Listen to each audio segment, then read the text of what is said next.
अस्सलाम वालेकुम।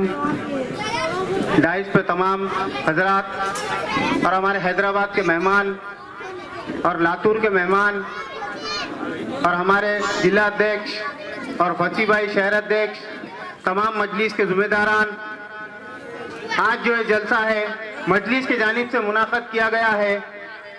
आप तमाम लोगों से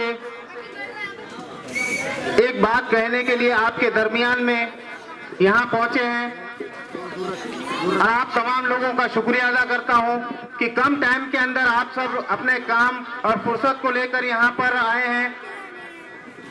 जिस तरीके से आप जानते हैं अभी इलेक्शन का दौर चालू हो चुका है, आपके दरमियान में कई लोग आएंगे। मेरे भाइयों, इससे पहले भी कई पार्टियां आई और गई और यहाँ पर आज जिस तरीके से नांदेड़ शहर के अंदर उत्तर विधानसभा क्षेत्र के अंदर जब से फेरोज लाला को जब से हमने मजलिस का टिकट यहाँ से मिला है, मेरे कायद बैरिस्टर असदुद्दीन अवैसी साहब ने इनको ऐलान किया, जब से अच्छे खासदार हो या आमदार हो, इनकी नींद उड़ चुकी है। मेरे भाई, आप लोगों को एक बात बता दूं, जिस तरीके से हमने 70 सालों से एक कांग्रेस पार्टी को अपन ने टिकट दिए, हर टाइम में चुना के लाए, मुसलमानों ने अपने खून की बलिदान दिया और हर टाइम में मुसलमानों ने साथ देने के बावजूद भी मैं आप लोगों से सवाल करता हूं, अगर अशोक राव से और डीपी सावंत साहब से मेरा सवाल है, मेरे भाइयों 10 साल हमने डीपी सावंत साहब को यहां से चुन के देने के बाद इस क्षेत्र के अंदर उन्होंने बता दे मुझे मुसलमानों के लिए उन्होंने क्या किया। मैं एक आम आदमी हूँ, मेरे को पूछने का आपसे हक है और मजलिस का एक कारकुन हूँ। मैं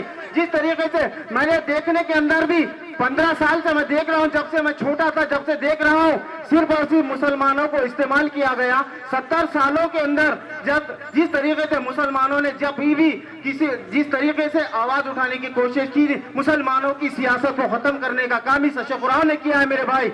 और जिस तरीके से आप देख रहे हैं पिछले दिनों में एक यहाँ पर खासदार जो थे रनिंग, उन्होंने कहा था कि हमको बीजेपी काम करने नहीं दे रही है।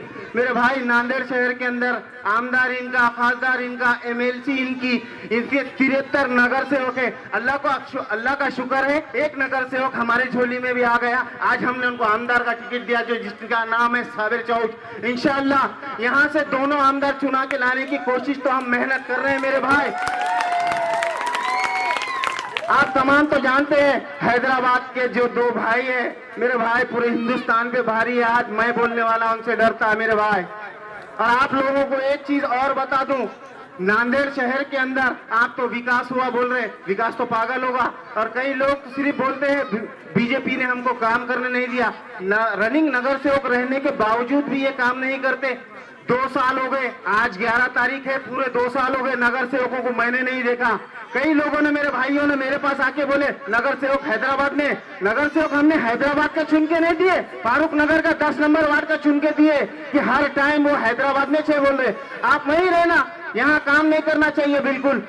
मेरे भाई, 4 नगर सेवक रहने के बावजूद भी मेरा ये वार्ड जो है ना, लावारसी नहीं है, ये वार्ड के कोई जिम्मेदार लोग हैं। मैं तमाम जिम्मेदारों से एक अपील करता हूँ, हर काम मेरे यहाँ हमारे एरिया के हर जिम्मेदारों ने कहा कि कब्रिस्तान का मुद्दा कई बार लेके जाने के बावजूद भी उन लोगों ने बिल्कुल काम नहीं किया। क्यों? तो उनको सिर्फ मुसलमानों के वोट चाहिए, मुसलमानों का काम नहीं चाहिए। मेरे भाइयों, आप लोगों से एक अपील करता हूं मैं, नांदेड़ शहर के अंदर एमआईएम आज फारूक नगर में जिस तरीके से आप कम टाइम में यहाँ पर आ चुके हैं, मेरे भाइयों आप सब साथ दो। इंशाल्लाह ये फेरोज लाला साहब आमदार बनने के बाद इंशाल्लाह आपको कोई चीज की कमी नहीं होने देंगे मेरे भाई।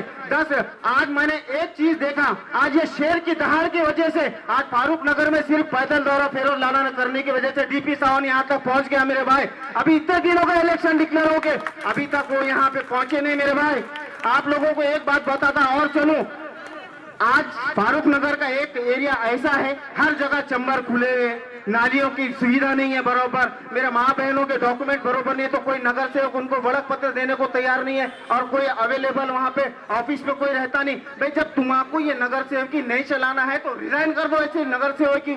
मेरे भाइयों, आज अवाम की तुमको फिक्र नहीं है, तो ये बड़े बड़े लीडर हो या छोटे मोटे लीडर हो, बिल्कुल जब अपने पोस्ट का उनको ख्याल नहीं है तो बिल्कुल वे रिजाइन कर दे। और आप पूरे अवाम से मैं अपील करता हूं और नांदेड़ की अवाम से अपील करता हूं कि एमआईएम को आप तमाम लोगों ने सुबह आप अपने जितने लोग हैं मेरे भाइयों, बहुत सारे लोग बोलते हैं, एक आरोप लगाते हैं कि अपन एमआईएम को वोट डाल देंगे तो बीच में, मेरे भाइयों आप उसकी फिक्र मत किए, उसका फिक्र करने वाला अल्लाह ताला है और किसी को चुना के देना है तो उसकी अल्लाह की मर्जी रहेगी। और आज अल्लाह ताला ने अगर तय कर लिया होगा फेरोज लाला को और साबिर चौस को चुनाने का, तो उसको किसी की ताकत नहीं रोक सकती मेरे भाई। फेरोज लाला के लिए एक नारा हो जाए मेरे भाई, फेरोज लाला तुम आगे बढ़ो, फेरोज लाला तुम आगे बढ़ो मेरे भाइयों। और एक बात बता दूं, आप सब अगर थोड़ा जिम्मेदारी ले लेंगे तो कोई मुश्किल नहीं रहेंगी मेरे भाई। हर लोग अपने माँ बहन का ख्याल करते हुए मेरे तरफ से पूरे ऑटो का इंतजाम रहेगा ये पूरे एरिया के हद तक, और हर लोग को जहां पहुंचने का बिल्कुल मैं पूरी सुविधा दूंगा। हर लोगों के लिए खिदमत के लिए हमेशा तैयार रहता हूं, आप लोगों को मालूम है, और आगे भी रहूंगा। Nanded Urdu news YouTube channel को सब्सक्राइब जरूर करें और बेल आइकन को क्लिक करें। बेल आइकन को क्लिक करने से होगा ये कि आपको लेटेस्ट न्यूज अपडेट की नोटिफिकेशन मिलती रहेगी।